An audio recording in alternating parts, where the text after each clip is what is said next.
I was lucky enough to talk to climate author Michael Mann, and we had a fascinating conversation, and here's a portion of it. We're joined now by Michael Mann, a climate scientist, professor, and author of a number of different climate-related books. Michael, welcome to the special. Thanks, great to be with you. Glad to have you here, and I wanted to talk to you about something that you've written about for some time, climate denial specifically, and trying to fight against some of the misinformation and what people believe about climate change that might not be true. So in your work, what has led so many people to be so resistant for so long to the scientific consensus around climate change? Well, there's a famous quote attributed to Upton Sinclair. It's very difficult to get a man to understand something when his salary depends on him not understanding it. And that's what we're dealing with in the case of human-caused climate change. The world's largest, wealthiest, most powerful industry, the fossil fuel industry, finds the science of climate change inconvenient because it implies that we need to stop burning fossil fuels and move toward renewable energy, move away from fossil fuel energy. And that's an inconvenient conclusion if you make billions of dollars off selling fossil fuels. So that's really the problem. The fossil fuel industry has essentially done everything they can to poison the public discourse over human-caused climate change. They have bought off politicians in an effort to prevent any policies from being enacted to deal with climate change, and they have invested billions of dollars in a massive disinformation campaign to confuse the public and policymakers about the reality and threat of climate change. I saw that you had dedicated a chapter in one of your books, I believe it was in the Madhouse Effect, to being about Donald Trump. And so I'm curious, him as an individual, how significant has he been in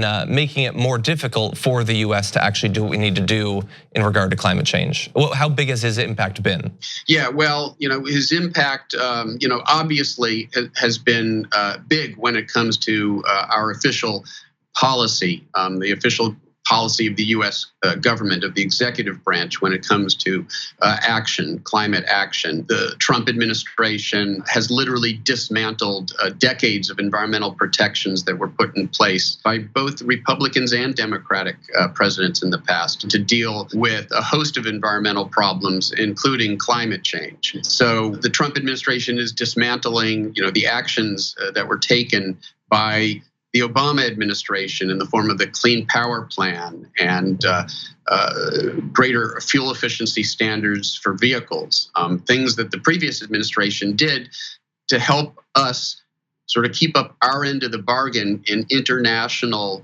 agreements like the Paris Agreement to ramp down carbon emissions. The US was really doing its part under the last administration. Now, of course, the Trump administration is trying to dismantle the Clean Power Plan.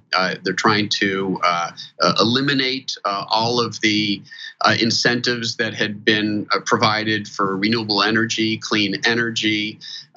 And of course, Trump has famously announced that he plans to pull out of the Paris Accord, which would make the United States the only country not in the Paris Accord. Truly the skunk at the garden party, if we were to allow that to happen. The good news is that Trump actually can't make good on that threat unless he wins a second term because of the time frame on the original agreement. He wouldn't be able to do that. And the other good news here is that even with this lack of action on the part of the administration, and in fact, the administration moving in the wrong direction when it comes to fossil fuel energy. Even given that intransigence by Trump and the Trump administration, because of what states are doing and municipalities and cities and companies around the country are doing, we will likely meet our Paris obligations just on the strength of all the other successes that we are seeing when it comes to moving towards renewable energy, incentivizing renewable energy, putting constraints on the burning of fossil fuels and the development of new fossil fuel reserves. So a bit of a silver lining there. And so thank you for that as well. And Michael Mann, thank you for joining us on our Earth Day special. Thank you, pleasure to be with you. And you should, really fast, you should take a look at his books. He's got books for kids on climate change. He's got sort of comedic graphic novels around climate change, a very prolific author. Yeah, that's actually no diss on anybody else. I love that interview. I think that was my favorite because of two things. One, I learned something I didn't know, that we might even hit the Paris Accord guidelines because of what the mayors and everybody else in the country is doing, despite Donald Trump, which is very encouraging. But also what he said earlier, which is, I think, again, the correct analysis, which he was like, we got to fix the politicians.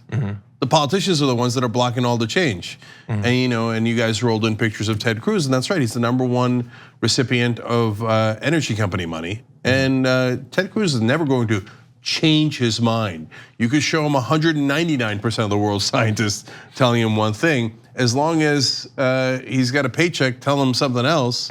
Again, to that Upton Sinclair quote, there is no mind to change. So he's got his priorities right, he's got his science right, and he retweets me from time to time. So Michael Mann, yes, awesome, okay. Anyone who retweets me, really smart guy. Well, obviously. Well, he actually is. So thank you very much for watching this clip from the Damage Report. If you liked it, don't forget to subscribe to this channel and ring the bell on YouTube to get notifications of our new videos.